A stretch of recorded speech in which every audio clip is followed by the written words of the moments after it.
Market లో invest చేసి మీ డబ్బులు డబుల్ చేసుకోవాలనుకుంటున్నారా? సుందరరామిరెడ్డి గారి లైవ్ సెమినార్ కి అటెండ్ అవ్వండి.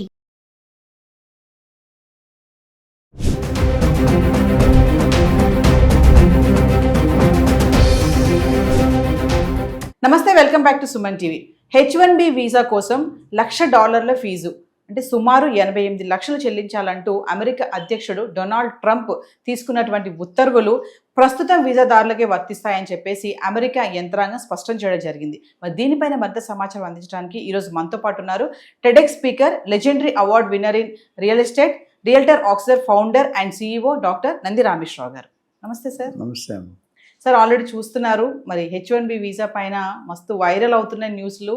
మరి ట్రంప్ తీసుకునే నిర్ణయాలు చాలా వీడియోలు చేశాం మనం, ఒకటి తర్వాత ఒకటి. మరి ఇప్పుడు పెద్ద బాంబే పేల్చాడు అనుకోవచ్చు. మరి ఇప్పుడు తీసుకున్నటువంటి ఇది ఏదైతే 88 లక్షలు ఫీజు చెల్లించాలని చెప్తున్నాడో అది ప్రస్తుత వీసాదారులకే అని చెప్పడం జరుగుతుంది సార్. అంటే ఏంటి ఒక్కసారి దాని మీద? ఇది ఎంత మాట్లాడుకున్నా తక్కువైనా వినా, ఎందుకంటే ట్రంప్ ఎప్పుడు ఏం చేస్తాడో ఎవ్వరికీ తెలియదు. చాలామంది నాకు ఫోన్ చేసి మన వీడియోస్ గోల్డ్ రేట్ తగ్గిపోతా, నాకు 3 కూతుర్లు ఉన్నారు, బంగారం కొనుక్కోలు ఎప్పుడు తగ్గుతుంది అప్పుడు పెళ్లి చేస్తాను. నేనేం చెప్తాను, నేను అనలిస్ట్ అంటే మీరే చెప్తున్నారు గోల్డ్ రేట్ పెంచేస్తున్నారని. అట్లేంటంటే ట్రంప్ గారు మేబీ స్టెబిలిటీయా, లేకపోతే ఈగోయిజమా, లేదా చిచ్చరపిడిగా, లేదా ఏదైనా చెప్పడానికి ఏదైనా లేదు. ఇవాళ చెప్పిందని రేపు ఉండదు. గోల్డ్ రేట్ ఎక్కడంటే 60-70 వేలు నుండి పెరుగుతూ వచ్చింది లక్ష. ఈరోజు ట్రంప్ వీసాల మీద ఇచ్చే కండిషన్స్, అమెరికాకి వెళ్ళేవాళ్ళు, ఇండియా వాళ్ళు కానీ, చైనా వాళ్ళు కానీ, XYZ కంట్రీస్, కెనడా, పనామా అవన్నీ కూడా ఉన్నాయి.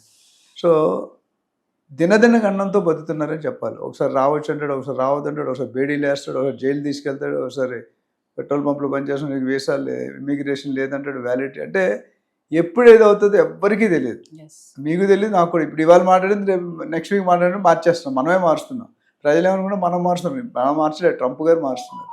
లేటెస్ట్ ఉన్న సిచ్యువేషన్ ఏంటంటే $1,00,000 అంటే 88.5 lakhs ఇండియన్ కరెన్సీలో పెట్టాలంటే ఇట్స్ నాట్ దట్ ఈజీ.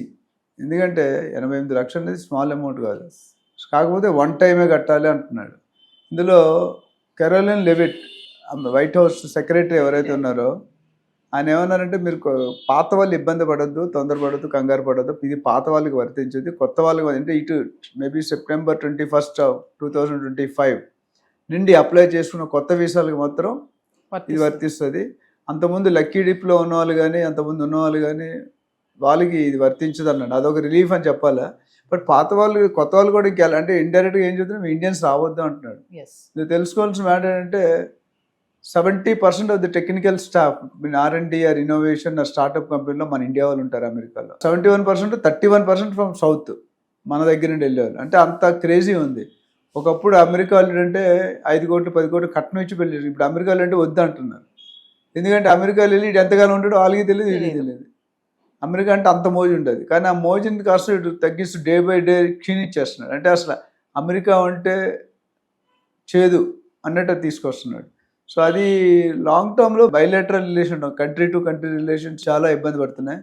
అందుకని వీళ్ళు ప్రవర్తన చూసి చైనా కూడా కొత్త స్టెప్ తీసుకుంది. చైనా కూడా వీసా ఓపెన్ చేస్తుంది అదర్ కంట్రీస్కి. వాళ్ళు కూడా 95 lakhs దగ్గర వన్ టైం కడితే మొత్తం R&Dకి కానీ, ఇన్నోవేషన్ కానీ, స్టార్ట్అప్ కంపెనీకి they are inviting other countries. ఎందుకంటే వీడు వద్దనుకున్నాను వాళ్ళు లాక్కుంటాడు. అంతే శత్రు ఆపోజిషన్ పార్టీ ఏమంటాడు, నువ్వు వద్దనుకుంటే నీ దగ్గర పనిచేసే ఎంప్లాయీ నా దగ్గర పెట్టుకోవాలి, నేను వద్దంటే నా దగ్గర పనిచేసే ఎంప్లాయీ నువ్వు లాగొట్టుకోవాలి.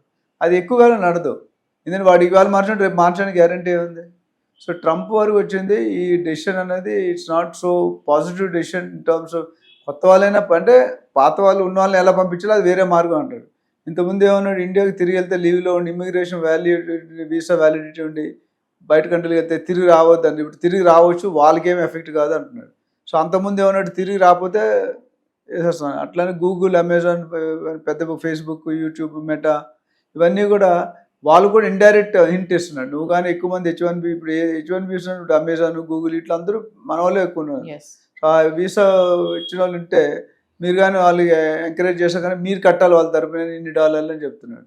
అంటే ఏ రోజుకి ఆ రోజు ఏం జరుగుతుంది, అమెరికాలో వస్తున్నాడు దినదిన గణం అని అయితే చెప్పవచ్చు. ఎందుకంటే ఈ రోజు ఉంటాడా, రేపు పోతాడా, ఎల్లుండి వస్తాడా, ఎల్లుండి అవతలాడు పోతాడా. Overall this not a good situation. అంటే ఇప్పుడు ఈ $1,00,000 కూడా ఏటా చెల్లించాల్సిన అవసరం లేదు, ఒక్కసారి కడితే సరిపోతుంది అని చెప్పేసి చెప్తున్నా సార్. అదొక్కసారి క్లియర్గా. అంటే అదేంటంటే జనరల్గా అంతకుముందు ఎవ్రీ టైం వీసా ప్రాసెస్ అని ఇదని కొత్తగా ఇల్లు వచ్చాడు గ్యాప్ వచ్చినా రెన్యువల్ చేసిన ఇప్పుడు ఇక్కడ అవన్నీ పెట్టకుండా కొత్త వాళ్ళకి ఒకటేసారి కడితే అది లైఫ్ టైం సరిపోద్ది అన్నట్టు వాడు ఈ నిర్ణయం ఎంతవరకు ఉంటుంది ట్రంప్ గారు అని తెలియదు. బట్ ఈ as of today understanding Carolina లెవిట్ చెప్పిన దాని ప్రకారం ఇది పాత వాళ్ళకి అసలు అర్థించదు, కొత్త వాళ్ళకి వన్ టైం ఫీజు. అంటే ఒకేసారి డబ్బులు కలెక్షన్లో ఉన్నట్టు అనిపిస్తుంది. యుఎస్ సంక్షోభంలో ఉంది, కరెన్సీ ఎకానమీ కండిషన్ బాగోలేదు, ఫ్యూచర్లో ఏమవుతుందో తెలియదు. ఆ ఎకానమీని ఈ విధంగా రన్ చేస్తే నెక్స్ట్ ట్రంప్ టైం వేసరికి ఇండియా అమెరికా నుంచి ఎక్కడికో వెళ్ళిపోతుంది. సో దానికి కాబట్టి మేబీ ఫండ్స్ కలెక్షన్ మెథడ్ అని కూడా నాకు అనిపిస్తుంది. ఎందుకంటే కొత్త వాళ్ళు రాకూడదు, వస్తే వాడు ₹1 కోటి కట్టాలంటే ఎట్లా? ఇప్పుడు ఇద్దరు రావాలంటే 2 కోట్లు, ముగ్గురు రావాలంటే అంటే ఎంతమంది వస్తారు అన్ని కోట్లు వస్తుంటే మీరు ఇండైరెక్ట్గా చెప్పి వాటి కక్ష అంటారా లేకపోతే పగ అంటారా ఈ దేశం అంటారా తెలియదు, ఇండైరెక్ట్లీ అంటే ట్రబులింగర్స్ చాలా ఇబ్బంది పెడుతున్నారు. అంటే సార్ ఇప్పుడు రెన్యువల్ చేసుకోవాలి అనుకునే వాళ్ళకి మరి ఏమైనా ఇబ్బంది ఉంటుందంటారా దీనివల్ల? లేదు ఇప్పుడు కొత్త వాళ్ళ దాని పాత రూల్స్ ఏం పెద్ద మార్చట్లేదు. ఇప్పుడు రిలాక్స్ చేసాడు. అంత ముందు కొద్ది కండిషన్ మీరు ఇండియాకి వెళ్తే మళ్ళీ లీవ్లో వెళ్తే తిరిగి రాకూడదు, వచ్చే ముందు మళ్ళీ రీచెక్ చేసుకోవాలి, రీప్రాసెస్ చేసుకోవాలి అనేది చెప్పాడు. ఇప్పుడు దాన్ని బట్టి ఇప్పుడు లేటెస్ట్ నిన్న మొన్న అయిన డిస్కషన్ ప్రకారం పాత వాళ్ళకి ఏం లేదు. ఇప్పుడు ఎవరైతే ఓపీటీ స్టెమ్ ఓపీటీ వెళ్ళినారో కొత్త వాళ్ళకి మాత్రం డెఫినెట్గా ఆ స్టెమ్ ఓపీటీలో కూడా తేడా వచ్చే అవకాశం ఉంది. అండ్ ఒకసారి డబ్బులు కలెక్ట్ చేసిన తర్వాత వాళ్ళు స్టాండర్డ్గా అంటే రైట్ డెసిషన్ తీసుకుంటే వాడు మళ్ళీ వెళ్ళక్కర్లేదు, ఇబ్బంది పడక్కర్లేదు. అంటే అప్పుడు ఎన్నిసార్లు అయినా వెళ్ళి రావచ్చు. ఇలా ఒకసారి ₹1,00,00,000 కట్టేసి 89 లక్షలు కట్టేస్తే ఒకసారి కట్టేసిన తర్వాత వాడు లైఫ్ టైం మెంబర్షిప్ లాగా ఉంటుంది. So we have to wait and see what will happen, ఎంతవరకు ఇంపాక్ట్ ఉంటుంది అన్నది. అంటే సార్ ఇప్పుడు ఈ లాటరీ విధానం ఒకటి ఉంటుంది కదా సార్, ప్రాసెస్ ఉంటుంది కదా వీసా కోసం. అంటే ఈ లాటరీ విధానం ఇప్పుడు 2025 ఎవరైతే లాటరీ గెలుచుకున్న వాళ్ళు ఉంటారు విజేతలు, వాళ్ళకి ఇది వర్తించదు అంటారా? వాళ్ళకి వర్తించదు అని ఏమన్నాడు, September 21 అంటే నిన్నటి నుండి, మన డేట్ ఇవాళ 22 నిన్నటి నుండి ఇది అమలు పరుస్తుంది. అంతకుముందు జరిగిన ప్రాసెస్కి యాజ్ ఇట్ ఈస్ కంటిన్యూ అవుతుంది.